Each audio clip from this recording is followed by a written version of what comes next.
बलूचिस्तान की क्रिकेट में गद्दा और घोड़ा एक ही है, उसमें ये फ़र्क नहीं होता कि ये गद्दा है, ये घोड़ा है। पहले अगर ट्रायल पे 400-500 लड़के आते थे, अभी 200 लड़के भी नहीं आते। सबको पता है कि होना क्या है हमारे साथ। जी देखिए, उनके पास तो कोई और वो हाल है ही नहीं, उनके पास सिर्फ एक ही है, फिटनेस इशू।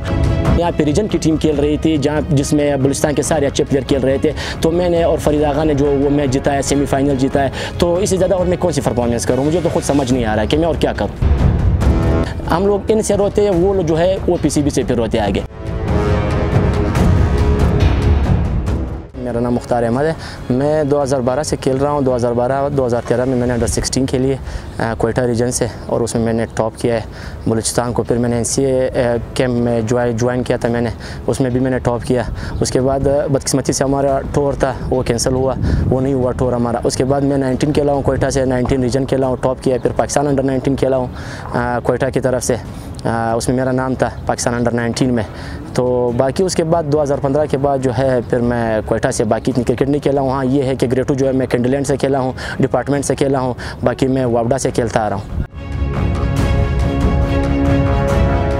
मतवातर में टॉप करता आ रहा हूँ, मगर उसके बावजूद जो है मुश्किलात इतनी ज़्यादा है कि मैंने अभी तक 2015 के बाद मुझे बलूचिस्तान या क्वेटा रीजन की शर्ट जो है वो नसीब नहीं हुई। जो बंदा कलर हो के आता है, जैसे अभी हमारे साथ अंडर-19 में सऊद शकील हमारे सीनियर थे, हमारे साथ खेल रहे थे उस अंडर-19 में। उसके बाद असगर खेल रहे थे, उसके बाद दानिश अजीज़ खेल रहे थे, वो सारे पाकिस्तान खेल गए। हालांकि हमारे से 2-2 साल सीनियर थे, उसमें भी मैंने टॉप किया। उस टूर्नामेंट में पूरे पाकिस्तान में मैंने टॉप किया। उसके बावजूद 2015 के बाद मुझे हमेशा नज़रअंदाज किया गया क्वेटा की तरफ से। जितनी भी मैं परफॉर्मेंस करता रहा, जितनी भी मैं वो अपने एफर्ट करता रहा, मगर उसके बावजूद अभी आप क्लब क्रिकेट देख ले, यहाँ पे जो भी टूर्नामेंट होते हैं क्वेटा में, जो भी इवेंट होता है, उसमें हमेशा मैंने परफॉर्मेंस की है और हमेशा मैंने टॉप किया।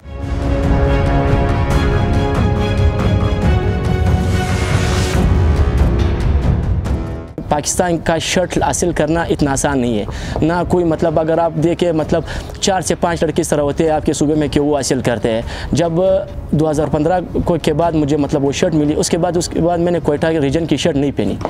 मुझे बाहर के डिपार्टमेंट ने खिलाया, मगर क्वेटा ने नहीं खिलाया।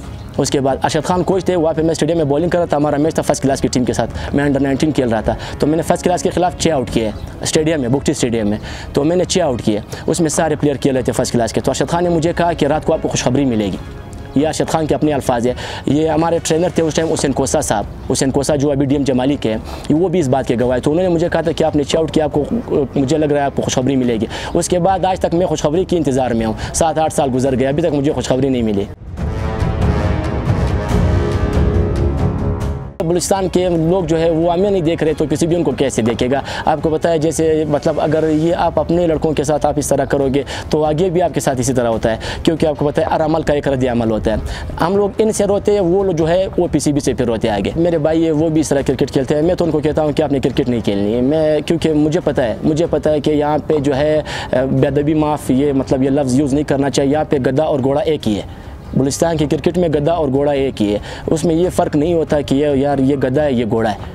इसमें जो है यहाँ पे प्लेयर और जो है प्लेयर नहीं होता है, उसकी मतलब पहचान नहीं है यहाँ पे।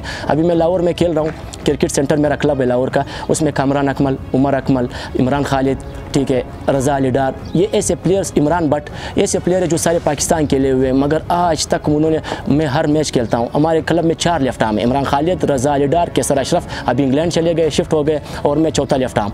हम लोग हर मैच खेलते हैं वहाँ पे इतने एक्सपीरियंस के साथ, और वहाँ पे हमेशा 4 से 5 मैचेस में मैं हमेशा मैन ऑफ द मैच आता हूँ, इतने बड़े साइड में भी। तो मैं तो कहता हूँ बाकी परफॉर्मेंसेज आपके सामने, आपने खुद देखा है। 8 टूर्नामेंट आपने कवरेज दिया टूर्नामेंट को, चाहे कराची में हो मैंने टॉप किया है, बेस्ट प्लेयर ऑफ टूर्नामेंट आया हूँ। बलूचिस्तान में यहाँ पे रीजन की टीम खेल रही थी, जिसमें बलूचिस्तान के सारे अच्छे प्लेयर खेल रहे थे, तो मैंने और फरीद आगा ने जो वो मैच जीता है, सेमीफाइनल जीता है। तो इससे ज़्यादा और मैं कौन सी परफॉर्मेंस करूँ? मुझे तो खुद समझ नहीं आ रहा है कि मैं और क्या करूँ।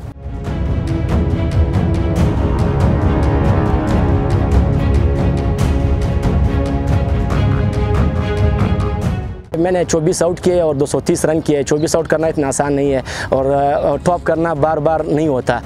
इसीलिए तो अभी आपको पता है कि पीसीबी ने एज फैक्टर भी लगा दिया है उसके साथ, कि अभी उसके बाद जो है वो एज का इशू भी आ रहा है। तो मैंने इस दफ़ा टॉप किया। मेरा ये सोच थी कि मैं इस दफ़ा खेल जाऊँगा, आराम से खेल जाऊँगा, क्योंकि मुझसे यही कहा गया था कि यार आपने इतने परफॉर्मेंसेस किए, 8 टूर्नामेंट में आप टॉप करते हो, 8 टूर्नामेंट में आप बेस्ट प्लेयर ऑफ टूर्नामेंट आते हो, तो आपको खेलना चाहिए। बाहर जब भी देखता हूँ सब मुझे कहते हैं कि आप क्यों नहीं खेल रहे हो कोचेज़, मगर जब भी मैं मतलब खेलने की बारी आती है तो कोई फिटनेस फिटनेस का इशू बना जाता है या कुछ बना जाता है। फिटनेस का इशू अगर देखा जाए तो मेरे सामने 4-5 डिस्ट्रिक्ट है, उनके लड़कों को डिप्स लगाना नहीं आती, मगर उन्होंने फिटनेस टेस्ट क्लियर कर लिया।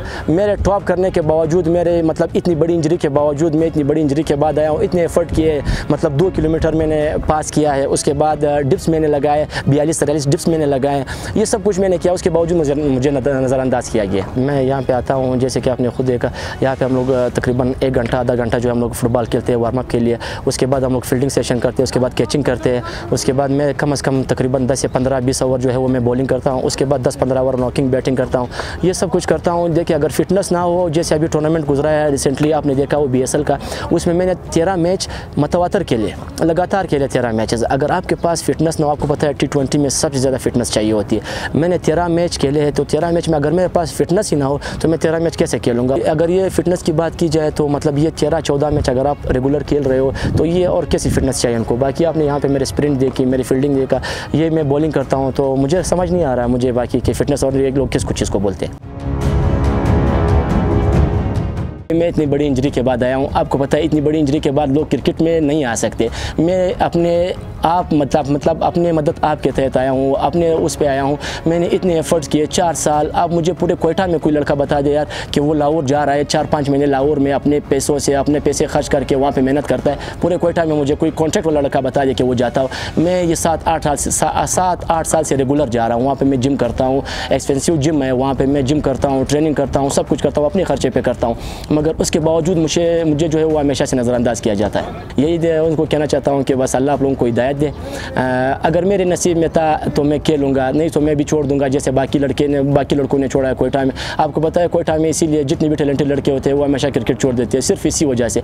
जब आप देख ले, पहले अगर ट्रायल पे 400-500 लड़के आते थे, अभी 200 लड़के भी नहीं आते। सबको पता है कि होना क्या है हमारे साथ। एक लड़का इतनी परफॉर्मेंसेस करके, इतनी मेहनत, इतनी स्ट्रगल के बाद, सब कुछ करने के बाद आता है और वो आके ड्रॉप हो जाता है। मैं आपको ये बात कह रहा हूँ अल्फन, अगर मेरे पास वापडा ना होता तो आज आप यकीन करें मैं किधर काम कर रहा होता, या किधर पे मजदूर होता, या किसी और जगह पे काम करता फैक्ट्री में।